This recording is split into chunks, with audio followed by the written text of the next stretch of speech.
Hi guys, I'm Kieran. I'm 22 years old and in a position that I never thought I would have been in a month ago or two ago. I've been recently diagnosed with a rare white blood cell cancer called Hodgkins lymphoma. There's different types of lymphoma and trust me to have the rarer type. It's stage 2, it is early stages, meaning it's not spread into my bone marrow. I had a biopsy done on my spine, which was probably the worst pain I ever experienced. I currently have a large tumour inside my chest, which presses against my lungs, meaning I get very shorty breath. And it's also spread through my neck. The reason I'm making this channel is to try and motivate people, inspire people, educate people about cancer, difficult conditions.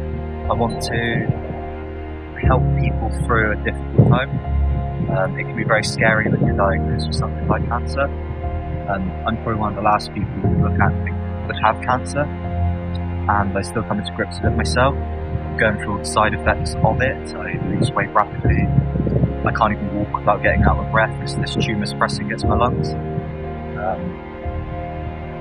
But through my life, there's just been one thing after another, and to be honest, I'm not really surprised. I had biopsy into my chest there,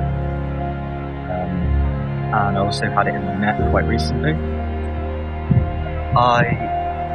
What the biopsy showed was that it was spreading very rapidly, but luckily enough for me, we found it quite early. I wouldn't say I've been the most fortunate person growing up. Me and my brother grew up through foster care. I cared for my mother, who was an alcoholic, until she passed away, which actually brings me on to where we are now.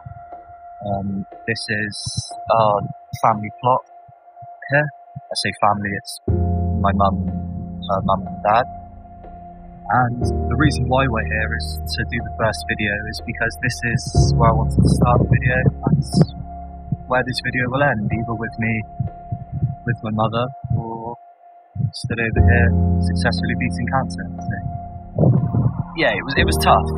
She was the closest thing I had. I cared for her every single day. It hurt a lot when she passed away. So moving forward from that, I used that motivation to try and make me successful in everything I did. I went on to get a first-class degree, and I did very, very well at university. I used it as motivation really when everyone told me to give up, to grieve, to take time out. I used it as motivation instead. My best friend had passed away. He had a heart attack. He wasn't your average sort of guy. He's about 23 stone. He's about 7 foot tall. He was a bit of a beast. His name was It's very hard.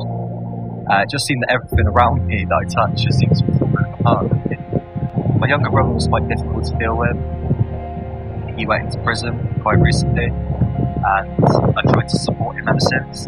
That's kind of the way that people expected my life to turn out, and I've always gone against the way people have judged me, the way that my life I think my life should have went.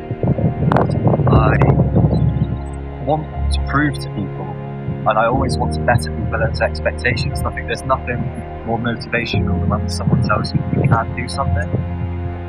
That's why when they say to me that this disease that I have can be fatal, that's just more motivation to beat it.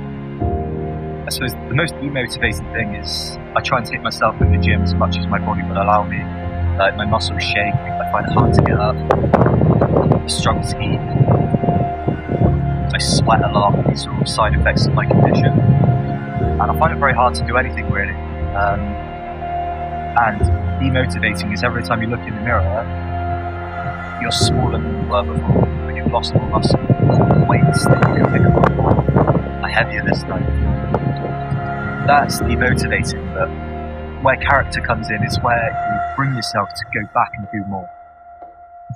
And don't let it get on top of you, and just say that you will be back, and you will be better than you were before.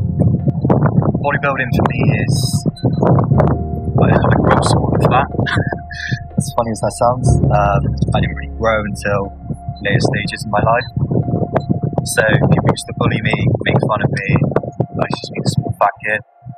I've already lost about 13 kilos of weight in a couple of months, but still trying to hold on to everything I can, even though I am sick, even though I have this disease has all these side effects, and you can see my muscles shaking, you can see I'm struggling, you can see the weight falling off me, you will see my hair fall out, you will see all these things, that there is still hope, and that if you work hard, you can hold on to and achieve whatever you want to achieve. And everyone has these stereotypes of people with cancer being sick and skinny and dying, and I want to try and change that, as well as promoting cancer awareness, because if I didn't go to A&E that day when I had these pains in my shoulder, I never would have found my cancer.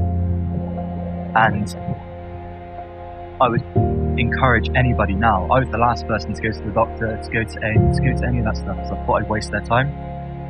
And that's the last thing I would say to anybody. If you have anything from weight loss to changes of appetite, pain anywhere in your body, growths, lumps, anything, get them checked out, because it is way too common to find cancer too late now.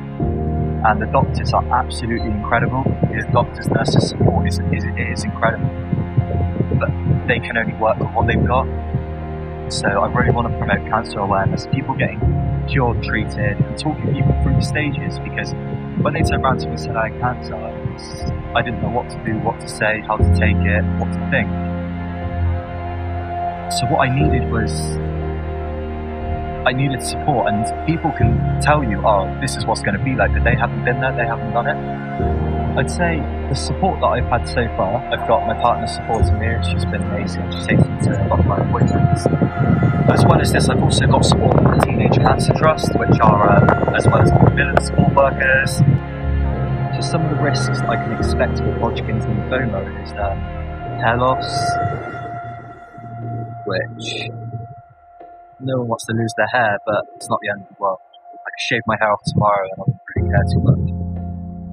There's also sickness, nausea, headaches, there's the severe risk of infection. This is why I want to share this, and I want to try and help you. Just know that no matter what you're going through, whether it's as bad as mine, whether it's worse than mine, it's not a competition, it's just there to try and support people and really help people through.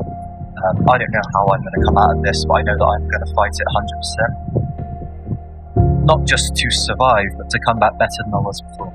So, I think for my first video that's enough information, and I think you've got a bit of an insight into me, what I'm about, my life, and what I'm planning to achieve, where I'm planning to go. As I said, if I can help just one person, then this will be worth it. Just know that people can confide in me, that need motivation, inspiration, support, help, to just reach out to me, and I can try and help you, and maybe you can help me.